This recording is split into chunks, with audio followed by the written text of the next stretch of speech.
Et si je te disais que 28 ans plus tard est enfin sorti au cinéma, mais alors qu'est-ce que ça donne?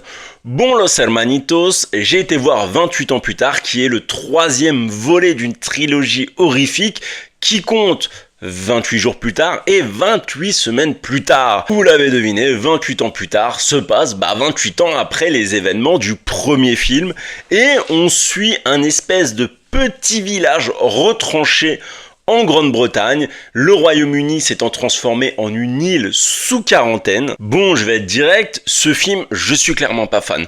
Pourtant, j'avais bien aimé les deux premiers, mais celui-là, je trouve qu'il a un ton totalement différent. Déjà, rien que la réalisation, elle m'a saoulé, parce que la grande nouveauté, c'est que ça a été tourné avec des iPhones, ils ont fait énormément de communication dessus, mais je trouve que le résultat, il est vraiment pas dingue, parce qu'en fait, il y a vraiment un forçage du concept. Les cadrages, ils sont poussés à l'extrême, tout comme l'image en elle-même qui est saturée d'effets les trois quarts du temps. Mais le principal problème dans l'histoire de ce gamin qui veut sauver sa mère, c'est que on s'éloigne beaucoup trop de la thématique zombie, survivant, apocalyptique. En fait, clairement, le moment où tu vois des zombies, ça se compte sur les doigts d'une main. Et pour moi, ce n'est pas normal parce que c'est quand même censé être ça au milieu du film. Parce que clairement, tu prends le même gamin, tu prends la même mère avec les mêmes problèmes de santé, tu les fous dans la pampa d'un pays très défavorisé, t'as à peu près le même résultat. C'est-à-dire l'isolement du gamin ne pouvant rien faire face à la situation et aussi le manque de moyens matériels